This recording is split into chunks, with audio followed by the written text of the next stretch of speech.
The card arrived on a Tuesday afternoon between a pharmacy coupon packet and a water bill. I almost missed it. Cream-colored envelope. My parents' return address embossed in silver. Heavy cardstock. The kind of Christmas card designed by people who wanted other families to understand they were still doing well. I opened it standing over the sink. On the front was a photograph from Thanksgiving. My brother beside the fireplace holding his youngest daughter. My mother smiling with both hands around a wine glass. My father seated in the center, relaxed in the particular way he only became when surrounded by an audience. I had not been invited to Thanksgiving. Inside, beneath a printed message about gratitude and family, was a list of names: my parents, my brother and his wife, their 3 children. Then, in smaller cursive, and Murphy, the dog, 8 months old. I read the card twice before realizing my own name was nowhere on it. Not forgotten in one section, absent entirely. I left it on the kitchen counter and walked away from it like something unstable. For 11 days it stayed there. I made coffee beside it every morning, paid bills beside it. Once I set my keys directly on top of it, then moved them immediately afterward because covering it felt strangely dishonest. The first few days, I searched for explanations automatically. Maybe the printing company made an error. Maybe there had been multiple versions. Maybe my mother approved the draft too quickly. But those explanations required somebody noticing eventually.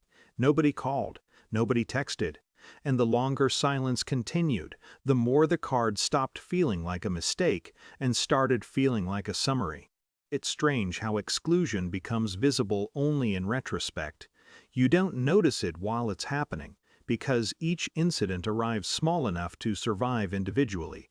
A dinner reservation where your seat somehow disappears. Family photos taken while someone says, "Oh, we'll get another one later." Conversations interrupted with, "You're too sensitive." Vacations discussed afterward instead of beforehand. I became the family member easiest to explain around. Independent, private, busy. Those words sound respectful until you realize they are often used to describe someone people have stopped making room for. On the 6th day, my brother called. Not because of the card. He wanted to know whether I was coming around this year or still doing the distance thing.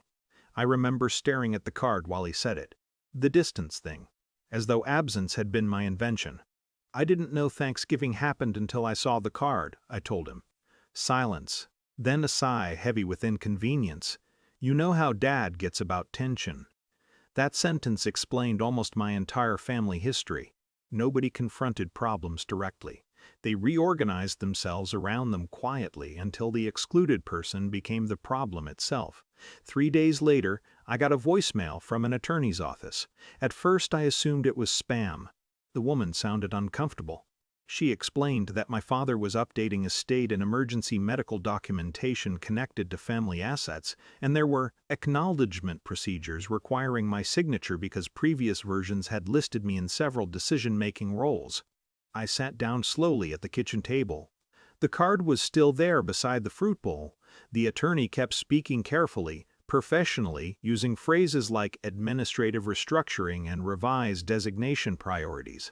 But underneath the language was something unmistakably human. She thought I already knew. That was the moment everything clarified. Not because of money, not because of inheritance. Because there is a difference between emotional distance and documented removal. One can still be misunderstood. The other has paperwork. I met the attorney the following week. She was kind in the restrained way professionals become when they accidentally witness family damage. She slid papers across a conference table without dramatizing them. My brother had become sole medical proxy for both parents.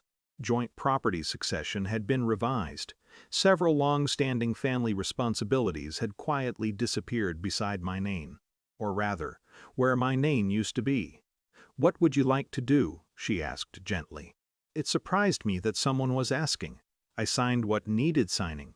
Then I updated my own emergency contacts for the first time in years. Not angrily, practically. Afterward, my parents began calling more often, not warmer. Careful. Like people realizing a bridge they assumed would always remain standing might actually collapse from neglect. I attended Christmas dinner anyway. That confused even me. But I think part of adulthood is learning that closure rarely arrives through avoidance. The house looked exactly the same: cinnamon candles, loud television, my mother overcooking something in the kitchen while pretending not to be stressed. Only now I could see the machinery underneath everything, the performance of cohesion, the management of appearances. Halfway down the hallway, framed Christmas cards from previous years covered one wall in matching silver frames. Perfect families frozen year after year. I studied them longer than I should have. Every image looked unified, curated. Nobody outside those photographs would ever know how much strategic silence it took to maintain them. My mother touched my arm while I helped dry dishes later that night. Just briefly. Not quite an apology, not quite affection either. Something more uncertain than both. "You seemed distant," she said softly. I almost laughed. Instead, I handed her another plate. When I left, nobody stopped me. Nobody fought either. That was the thing about my family. Absence had always been handled politely. Back home, the Christmas card was still sitting where I'd left it.